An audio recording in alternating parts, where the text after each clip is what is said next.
یہ gold Smith جس نے شکار کیا ہے تازہ عمران خان ایک ابھرتی ہوئی شے تھا، امیدیں وابستہ ہو رہی تھی، پہلے ہی سے ایک ہیرو کی شکل میں تھا، وہ اسلام کی بات کرنے چلا تھا، وہ اپنے کلچر کی بات کرنے چلا تھا۔ گولڈ سمتھ 5 کروڑ پاؤنڈ تو پہلی سلامی ملنے والی ہے، یہ قیمت کس سے کی دی جا رہی ہے؟ غور کیجئے، اگر وہ سارا سازشی کردار جو یہود کا ہے وہ سامنے ہو تو ہر شے آپ کے سامنے بالکل ٹرانسپیرنٹ نظر آئے گی، آپ دیکھ سکتے ہیں کہ اصل میں ہو کیا رہا ہے۔ جس کا شکار ابھی آپ کا عمران خان بھی ہو گیا ہے، کل جمعے میں مجھے اس کے بارے میں گفتگو کرنی ہے۔ وہ آرڈر آف دی الومناٹی 1776 میں قائم کیا گیا تھا، یہودیوں کی سازش، وہ آج تک چل رہی ہے۔ آج بھی یہودی ہے کہ جو اسلام کا خاتمہ اور مسلمانوں کو اپنے کمی کاری بنانے کے لیے ایک پورے ورلڈ آرڈر کا نقشہ بنا کر آ چکے ہیں، اور آج در حقیقت آپ کا اصل دشمن، میں بالکل اتفاق کرتا ہوں مولانا سے، اصل دشمن نمبر 1 میرے اور آپ کے اندر موجود ہے، میرا اور آپ کا نفس۔ اصل دشمن یہ ہے، نفس ما ہم کم طرف فرعون نیست لیکن اورا اون ایرا اون نیست۔ اور دوسرا خارجی دشمن سب سے بڑا یہودی، لیکن یہ کہ اس وقت کے اور اس وقت کے حالات میں ایک بڑا فرق واقع ہوا ہے۔ مجھے اقبال کے وہ شعر یاد آ رہے ہیں، دنیا کو ہے پھر مارکہ روح و بدن پیش، تہذیب نے پھر اپنے درندوں کو ابھارا، اللہ کو پامر دیے مومن پہ بھروسہ، ابلیس کو یورپ کی مشینوں کا سہارا۔ وہی تاریخ ستیزہ کار رہا ہے ازل سے تا امروز، چراغ مصطفی سے شرار بولہبی۔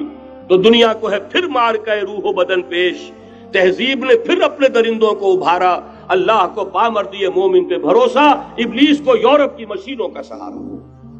میں جس فرق کی طرف اشارہ کر رہا ہوں ذرا اس پر غور کیجئے۔ جس وقت یہودی حضور صلی اللہ علیہ وسلم اور صحابہ کرام کی مخالفت کر رہے تھے، ان کے اور عیسائیوں کے درمیان دشمنی تھی۔ وقالت اليہود لیست النصارى علی شیء وقالت النصارى لیست اليہود علی شیء، ان میں آپس میں سانپ اور نیولے کا بیر تھا اس وقت، جبکہ نبی اکرم صلی اللہ علیہ وسلم کے ساتھ یہود کی یہ کشاکش جاری تھی۔ یہی وجہ ہے کہ آپ کو معلوم ہے کہ قرآن مجید کہتا ہے کہ بدترین دشمن تمام انسانوں میں اہل ایمان کے وہ یہود ہیں، اور قریب ترین اگر کسی کو پاؤ گے دوستی میں مسلمانوں کے تو وہ نصارہ ہے۔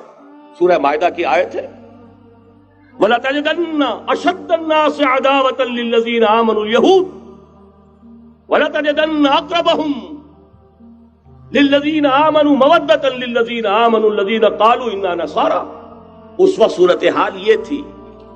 آج زمین و آسمان کا فرق واقع ہو چکا ہے، آج یہودی عیسائی پر مسلط ہو چکا، یہودیوں نے پورا عالم عیسائیت فتح کر لیا ہے، آج پورا عالم عیسائیت یہودیت کا اعلی کار بن چکا ہے۔ چنانچہ پہلے تو ایک ہی بات تھی، یہ تو تقریباً 300-400 سال قبل ہو چکا، کہ west white Anglo Saxon Protestants یہ تو اعلی کار بن گئے تھے آج سے صدیوں پہلے، انہی کے ذریعے سے یورپ کے اندر انہوں نے سود کی اجازت حاصل کی، انہی کے ذریعے سے یہ ساری فحاشی اور یہ ساری عریانی کا جو بازار گرم کیا، یہ در حقیقت آزاد خیالی، لبرلزم، حریت فکر، حریت عمل، میں آزاد ہوں، میں ننگا جانا چاہتا ہوں بازار میں، آپ کون ہوتے روکنے والے؟ آپ اپنی آنکھیں بند کر لیں، ہم آزاد ہیں، ہم 2 مرد ہیں، شادی کرنا چاہتے ہیں، شوہر اور بیوی کی حیثیت سے رہنا چاہتے ہیں، آپ کون اعتراض کرنے والے؟ یہ سارا یہود کی سازش۔ اور آپ کو معلوم ہونا چاہیے جب تک پوپ کا کنٹرول تھا یورپ پر، یعنی ابھی کیتھولک جو عیسائیت ہے وہ غالب تھی، اس وقت تک پورے یورپ میں سود حرام تھا، کہیں انٹرسٹ کا کاروبار نہیں ہو سکتا تھا۔ یہ پروٹیسٹنٹس کے ذریعے سے اس کی اجازت حاصل کی، نتیجہ یہ نکلا، علامہ اقبال شاعر مشرق اس صدی کے آغاز میں گیا تھا یورپ، اور وہاں جا کر اس نے دیکھ لیا تھا فرنگ کی رگے جہاں پنجے یہود میں ہے۔ معاشی اعتبار سے یہودیوں نے پورے یورپ کے اوپر اپنا تسلط قائم کر لیا تھا، اور یہ یہودی کون تھے؟ روتھ چائلڈز، گولڈ سمتھس، بہرحال مجھے جو دوسری بات کہنی تھی وہ یہ کہ یریدون لیطفئوا نور اللہ بافواہہم، اس وقت بھی یہودی تھا، آج بھی یہودی ہے، لیکن فرق یہ واقع ہوا ہے کہ اس وقت یہودی کے کنٹرول میں عیسائی نہیں تھے، بلکہ 1200 برس تک یہودیوں کے اوپر ظلم و ستم بلکہ ہوتا رہا عیسائیوں کے ہاتھوں، پورے یورپ میں پرسیکیوٹڈ تھے۔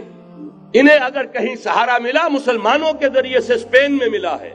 بن گوریان نے خود لکھا اپنی کتاب میں کہ ڈیورنگ دی ڈائسپورا، یہ ہمارا جو انتشار کا دور ہے سن 70 عیسوی سے جو شروع ہوا تھا، اس ڈائسپورا کے دوران our golden period is the period of Muslim Spain، ہمارا سنہری دور وہی ہے جو مسلمان ہسپانیہ کا دور ہے۔ انہیں آرام ملا، انہیں پروٹیکشن ملی، انہیں عیش ملے، اور وہیں سے انہوں نے عیسائیت کے اندر نقب لگا کر اور وہاں سے اپنے راستے پیدا کیے۔ اور دوسرا کام یہ کیا، عیسائیوں کی عداوت کا رخ اپنی بجائے مسلمانوں کی طرف کر۔ یا رب فاجمعنی بكل الصحب والأحباب واكتب لنا أن ندخل الجنات بالريان۔